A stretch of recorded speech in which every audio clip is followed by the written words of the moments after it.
ကျွန်တော် AI video တွေဖန်တီးခြင်းနဲ့ဆိုရင် Google ကထုတ်ထားတဲ့ Google Flow AI နဲ့AI video လေးတွေဖန်တီးလို့ရပါတယ်ဒါပေမဲ့ Google Flow AI ကကျွန်တော်တို့ region မှာ region အဆက်မရဘူးပေါ့နော်အဲ့တော့ကျွန်တော်တို့ VPN လေးသုံးပေးဖို့လိုပါတယ်ကျွန်တော်တို့ဒီ WinSub ဆိုတဲ့ VPN လေးပေါ့နော် US region လေးရေးပြီးတော့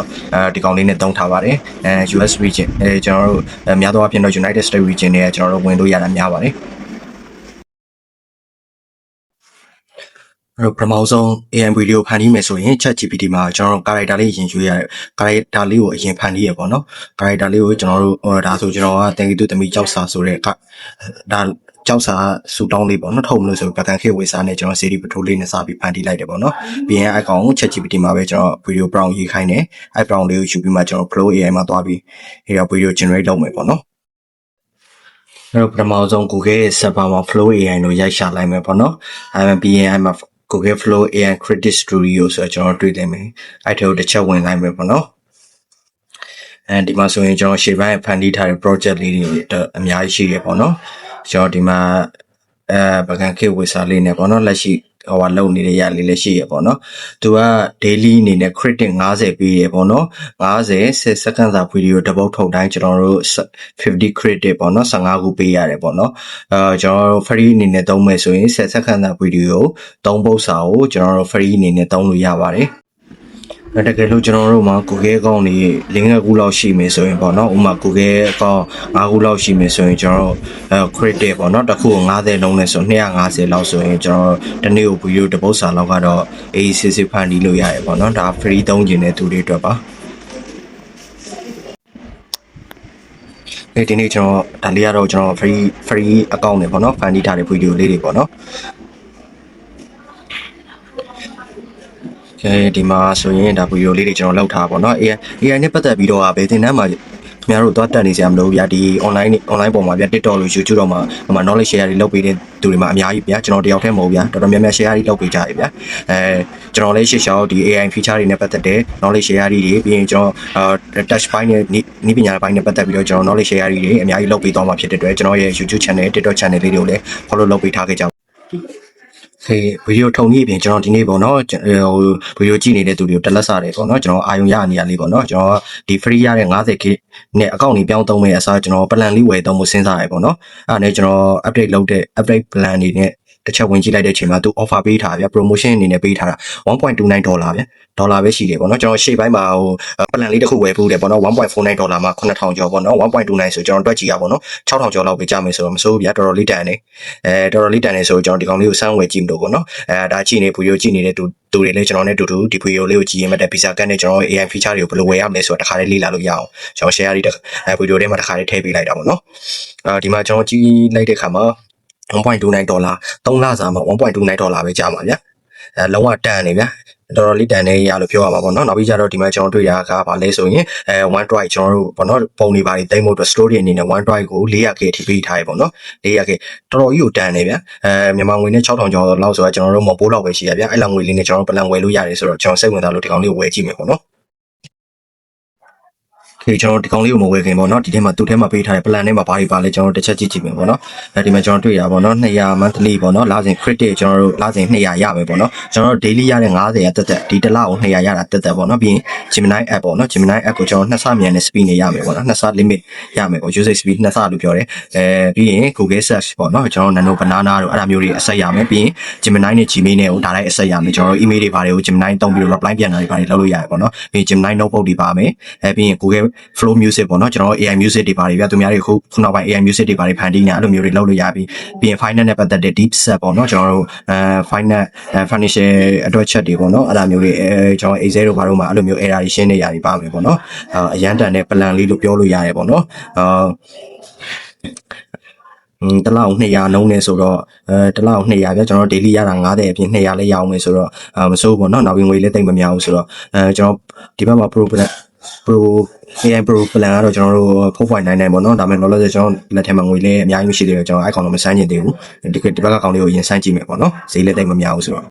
ဒီမှာဆိုရင်ကျွန်တော်တို့ study today ပေါ့နော်ဒီနေ့ကနေစဝင်ရင်$1.29ပေါ့နော် November 12ရက်နေ့ကျရင်ကျွန်တော်တို့$4.99ပေါ့နော်ပြန်ပြီးတော့ထပ်တိုးသွားမယ်ပေါ့နော်အခုမှ August လဆိုရင် September November 12ရက်နေ့မှာကုန်မယ်ပေါ့နော်ပြီးတော့ကျွန်တော်တို့ရဲ့ subscription ပေါ့နော်ဝယ်ထားတဲ့ plan ကိုကြိုက်တဲ့ချိန် cancel လုပ်လို့ရတယ်ပြီးရင်9ရက်မတိုင်ခင်သူတို့ remind လုပ်မယ်ပေါ့နော်လမ်းပြီး3ပေးရရှိမယ် Okay ဆိုတော့ကျွန်တော်ဝယ်ရအောင်ပေါ့နော်ကျွန်တော်ကတ်လေးကတော့ဒီမှာကကျွန်တော်က Google Play service တွေနဲ့ Google Play နဲ့ချိန်ပြီးသားဆိုတော့ Google Play တွေပါတယ်နဲ့ချိန်ပြီးသားဆိုတော့တန်းပေါ်နေတာပေါ့နော်တကယ်လို့မပေါ်သေးတဲ့သူတွေဆိုရင်အကတ်ကိုနှိပ်ပြီးတော့ကိုယ့်ရဲ့ကတ်ချက်လက်တွေ information တွေချိန်ပြီးတော့ချိန်လို့ရပါတယ် Okay ဆိုတော့ကျွန်တော်ဒီ visa ကလေးနဲ့ပေါ့နော် find ကြည့်မယ်ပေါ့နော် Okay ကျွန်တော်လိုအပ်တဲ့ security code လေးထည့်ပေးမယ်ကျွန်တော်ကတ်ရဲ့ security code ပေါ့နော်ကောင်းနံပါတ်လေးတစ်ချက်ဖြည့်ပေးမယ်ပြီးရင်ကျွန်တော်နေနေပါနေထည့်ပေးရမယ်ပေါ့နော် zip code ဆိုတော့ကျွန်တော်တို့ပေါ့နော်ကတ်ဒီပါတွေရှောက်တဲ့ခါမှာကျွန်တော် zip code လေးတွေထည့်တယ်ပေါ့နော်ကိုမန်လေးဆိုရင်မန်လေး region ရဲ့ zip code လေးထည့်ပေးလိုက်ပေါ့နော်ရန်ကုန်ဆိုရန်ကုန်ရဲ့ zip code လေးသက်ဆိုင်ရာမြို့နယ်ရဲ့ zip code လေးထည့်ပေးလိုက်ပေါ့နော်ဒီက zip code ကတော့ကျွန်တော်တို့ဟိုထည့်ထားတဲ့ billing address ပုံမူတည်ပြီးတော့ zip code လေးတွေ꿰သွားမှာပေါ့နော် Okay ကျွန်တော် zip code လေးထည့်ပြီးချက်ဝယ်ကြည့်လိုက်မယ်ပေါ့နော်ကျွန်တော်တို့ဟိုဗီဇာကတ်နဲ့ဝယ်တဲ့ခါမှာကျွန်တော် error လေးတွေဟိုပေါ့နော်တော်တော်များများတော့ဒီတိုင်းပဲကျွန်တော်တို့ကိုယ်တိုင်လည်းဒီ quick video တွေပါ create လုပ်တဲ့ခါမှာကျွန်တော်တို့ဟို error ပိုင်းလေးတွေကြော်တာရှိတယ်ပေါ့နော်ကျွန်တော်ဒီနေ့ video ထဲမှာတော့မကြော်ဘူးကျွန်တော်ဒါချပြထားတယ်ပေါ့နော်ကျွန်တော်တို့ထည့်တဲ့ခါမှာ error လေးတွေတွေ့ရတတ်တယ်ပေါ့နော်ဒီကောင်ဆိုပြန်ထွက်သွားတာပေါ့နော်အဲ့လိုပုံစံမျိုးဒီကကျွန်တော်ဘာဖြစ်တယ်လဲဆိုတော့ကျွန်တော်တစ်ခါတလေကျွန်တော်တို့ကတ်ထဲမှာငွေလက်ကျန်ပေါ့နော်သူလက်ကျန်ထားမယ်ငွေပမာဏထက်မလုံလောက်တာမျိုးတော့နောက်ပြီးကျွန်တော်တို့လောက်ထားတဲ့ဗီဇာကတ်မှာဗျာနိုင်ငံခြားငွေပေးချေမှုဗျာ e-commerce တို့ဘာလို့ပိတ်ထားတာမျိုးတို့တစ်ခါတလေ line ကြောင်တို့ဒါမျိုးလေးတွေကြောင့် error လေးတွေတက်တယ်ဗျာerror လေးတွေတက်တယ်တန်းပြီးတော့မရပါဘူးတစ်ခါတလေနှစ်ခါသုံးခါလောက်ကျွန်တော်ပြန်ထွားရတယ်ပေါ့နော်အဲ့လိုမျိုးလေးတွေရှိပါတယ်ဒီမှာမြင်တဲ့အတိုင်းအဲ့လိုမျိုး error လေးတက်တယ်ပေါ့နော်ကျွန်တော်ဒါဗီဒီယိုထဲမှာတော့ဖြတ်ချထားတယ်ပေါ့နော်ကျွန်တော်ပြန်ထွားလိုက်တဲ့ကတ်ကိုပြန်ထွားလိုက်တဲ့ခါမှာဘာဖြစ်တယ်လဲဆိုတော့ကျွန်တော်မှာကတ်ကဗီဇာကတ်ကနှစ်ကတ်ရှိတယ်ဗျာတစ်ကတ်ကငွေမလောက်ဘူးဗျာနောက်တစ်ကတ်ကကျွန်တော်ငွေတော့ရှိတယ်ဒါပေမဲ့ billing address ပေါ့နော်ငွေပေးချေတဲ့ address တွေလိပ်စာတွေမှားနေတော့မို့ပေါ့နော်ကျွန်တော် icon လေးကိုတော့ပြင်လိုက်ပါတယ်ဒါကျွန်တော်ရဲ့ personal information ဖြစ်တဲ့အတွက်ကျွန်တော် icon ကိုတော့ထည့်မထားဘူး okay ဆိုတော့ကျွန်တော်ကတ် billing address လေးမှန်အောင်ဖြည့်ပြီးတော့ကျွန်တော်ပြန်ထွားကြည့်မယ်ပေါ့နော်ကျွန်တော်အပေါ်ကတ်ကတော့ကျွန်တော် UAB ရရှောက်ထား UAB ကတ်ပေါ့နော်အောက်ကတော့ Camosa visa ကတ်လေးပေါ့နော်ကျွန်တော်ကတ်နှစ်ကတ်ကိုခိုင်းထားပါတယ်တစ်ကတ်မရရင်တစ်ကတ်ရအောင်ဆိုတဲ့ပုံစံမျိုးနဲ့ Okay ဆိုတော့ကျွန်တော်ငွေရှိတဲ့ကတ်လေးနဲ့ကျွန်တော်တစ်ချက်ဝယ်ကြည့်မယ်ပေါ့နော် Okay ခုဆိုရင်ဝယ်ပြီးသွားပြီပေါ့နော်တော်တော်လေးတန်တယ်9600ပဲကြာကျွန်တော် screen ပေါ်မှာမြင်အောင်တစ်ချက်တွက်ပြမယ်ပေါ့နော်ဒါမျိုး promotion တွေပေးတဲ့ချိန်ဆိုရင်လုံးဝတန်နေဗျာကိုကျွန်တော်ဟိုရက်က$1.49ပေါ့နော်ကျွန်တော်ကတ်ထဲကနေတုံးထားတယ်ကျွန်တော်ကတ်ထဲမှာ9000ထည့်ထားရပေါ့နော်$1.49တော့တုံးပြီးသွားပြီဒါပေမဲ့ကျွန်တော်လက်ကတ်ထဲမှာအခုဒီ$1.29မဝယ်ခင်ရှိရကဒီ42,829ပေါ့နော်ဒသမ37ပေါ့နော်အခုကျွန်တော်ငွေလက်ကျန်က3.185ဒသမ6နေပေါ့နော်အဲ့မှာတွက်ကြည့်လိုက်တဲ့က9600ဗျာဆောင်းရမိုက်တယ်ဗျာဒီလိုမျိုး promotion ချပေးတဲ့ချိန်မျိုးမှာဝယ်သုံးမယ်ဆိုရင်လုံးဝတန်နေဗျာOkay ကျွန်တော်ဝယ်ပြီးသွားပြီဆိုတော့ကျွန်တော်တို့ရဲ့ account လေးကိုတစ်ချက်ပြန်သွားကြည့်မယ်ပေါ့နော်တစ်ချက် refresh ခောက်လိုက်အောင် Okay ဒီမှာဆိုရင် plus ဆိုပြီးစပြီးပေါ်နေရပြီပေါ့နော်မြင်နေရပြီကျွန်တော်ဒီမှာသူပြောထားတဲ့အတိုင်း200 credit ရရပေါ့နော်205ပေါ့နော်ကျွန်တော်ဒီနေ့ daily 50ရတာတော့ကျွန်တော်သုံးထားလို့ပေါ့နော်ပြီးရင်ကျွန်တော် Google One နဲ့ကိုတစ်ချက်သွားကြည့်ကြမယ်ကျွန်တော်ဗာတွေထည့် story ပေါ့နော် story အနေနဲ့400k ပေးထားတယ်ပေါ့နော်ကျွန်တော်ဒီထဲမှာstory တွေကိုကြည့်လိုက်မယ်ဆိုရင်ဒီကောင်တော့ကျွန်တော်တို့ ID သမားတွေအတွက်တော့အသုံးဝင်နေပေါ့နော် story bucket တွေပါတယ်ကျွန်တော်သုံးမယ်ဆိုရင်ဒီသားနဲ့ bucket အနေနဲ့သုံးလို့ရတယ်ပေါ့နော် guide တယ်ပေါ့တော်တော်လေး guide တယ်ပေါ့နော်အဆင်ပြေဟိုသုံးချင်တာတော့ကျွန်တော် AI Flow အတွက်ဆိုပြီးဝယ်လိုက်တာပေါ့နော်တခြား service တွေ inter feature တွေလည်းအများကြီးရတယ်ဆိုတော့တော်တော်လေးတန်တဲ့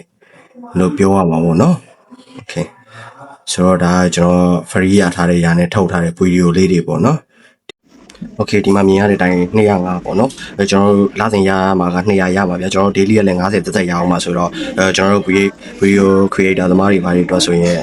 ်တနေ့တစ်ပုတ်လောက်ကတော့ကျွန်တော် ACC ထုတ်လို့ရတယ်ပေါ့နော်10စက္ကန့်သာအတူလေးတွေကိုပြောပါပေါ့နော်ဒါတော့ကိုယ့်ရဲ့ creation ပေါ်မူတည်ပြီးတော့ credit တွေကပွားတော့မှာပေါ့နော်အဲ့လိုမျိုးလေးတွေဒါမှလည်း တန်တယ်ပေါ့နော်ကျွန်တော်မြန်မာဝင်9000ကျန်နေရတော့ကျွန်တော်9000ကျော်လေးနေရတော့ကျွန်တော်တို့စမ်းကြည့်တင်တယ်ပေါ့နော်ကျွန်တော်ပိုက်ဆံတွေအများကြီးမကုန်ဘူးဗျာမဟုတ်ရင်လည်းကျွန်တော်တို့တရကပိုက်ဆံတွေကဘယ်လိုကုန်လို့ကုန်မှမသိတဲ့5000လောက်ကကျွန်တော်တို့မပိုးလောက်ပဲရှိတာဆိုတော့ဗျာပြီးတော့ပေးရတဲ့ပိုက်ဆံတွေကျွန်တော်တို့ပြန်ရတဲ့ပညာပေါ့နော်ခဏကတော့မျိုးအဲ့ဒါလေးတွေတွေ့တာတဲ့ခါမှာအဲ့ဒါလေးတွေတွေ့တဲ့ခါမှာကျွန်တော်ဖြည့်ရှင်းကြည့်ရင်းနဲ့မှာကျွန်တော်နီးတွေကိုတည်ထားရမယ်ပြီးတော့ကျွန်တော်ဝယ်ကြည့်မှပဲဝယ်ဖို့ဝယ်သားရှိမှဝယ်ကြည့်မှပဲကျွန်တော်တို့ဘယ်လိုလုပ်ရတယ်ဆိုတာသိမယ်ပေါ့နော်အဲ့တော့လိုက်ပြီး try ကြည့်ကြပါပေါ့နော်လုပ်ကြည့်ကြပါကျွန်တော်တို့ဗီဇာကတ်ရှောက်ရတာလည်းမခက်ပါဘူးကျွန်တော်ရှေ့ဗီဒီယိုမှာဗီဇာကတ်ရှောက်တဲ့နည်းတွေပြောထားလည်းရှိပါတယ်မကြည့်ရသေးတဲ့သူတွေဆိုရင်ရှေ့ဗီဒီယိုပြန်ကြည့်ပေးပါနောက်ပြီး AM ဗီဒီယိုတွေဖန်တီးတာနဲ့ပတ်သက်ပြီးပေါ့နော်ဘာသင်တန်းတွေမှာတက်ဆရာမလို့ပေါ့နော်ကျွန်တော် line ပေါ်မှာပေါ့နော် AI နဲ့ပတ်သက်တဲ့ video လုံနည်းတွေတို့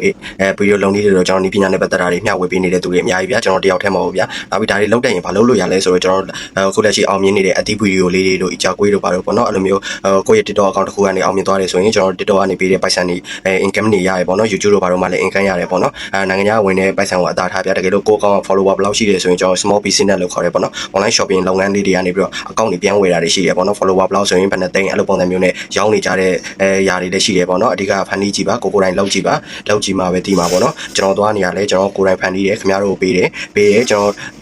ခင်ဗျားတို့ပေးလိုက်တဲ့ဗီဒီယိုအစ်တစ်ခုဖန်တီးတိုင်းပေါ့နော်ကျွန်တော်အနေနဲ့လည်းတွေ့လာရတဲ့အဲ့ဒါလေးတွေခက်ခဲလေးတွေကိုဖြည့်ရှင်းတဲ့ခါမှာကျွန်တော်လည်းပညာရတယ်ပေါ့နော်နောက်နောက်ဖက်အကျိုးရှိတဲ့ပုံစံမျိုးပေါ့နော်ကျွန်တော်လုပ်နေရပေါ့နော်တကယ်လို့ကျွန်တော်အကောင့်မှာအဲ့လိုမျိုး income တွေပါတယ်ဝင်လာခဲ့ပြီဆိုရင်လည်းကျွန်တော် follower တွေကိုကျွန်တော်ကနေပြီးတော့ဒီ Gamma Pro account တွေမျိုးတို့ဒီရလာတဲ့ပိုက်ဆံတွေနဲ့ပေါ့နော် Gamma Pro account တွေမျိုးတို့ဒီလို AI feature လေးတွေနဲ့ပတ်သက်ပြီးတော့ပေါ့နော်ကျွန်တော်အကောင့်လေးတွေဝယ်ပေးဖို့ပေါ့နော်တရှိပါတယ်အဲ့တော့ကျွန်တော်ဗီဒီယိုလေးတွေကိုလည်းဝင်ရပေးခဲ့ကြပါလူချင်းမင်းတို့ကိုယ်တိုင်လည်း live ပြီးလောက်ကြည့်ပါစမ်းကြည့်ပါသူများလုံနေရတယ်ပဲမကြည့်ပါနဲ့တော့AI ခေတ်ကြီးတွေမှာကိုယ်လည်းသူများနဲ့အတူတူ live ပြီးလုံနိုင်အောင်ကြိုးစားကြည့်ကြပါ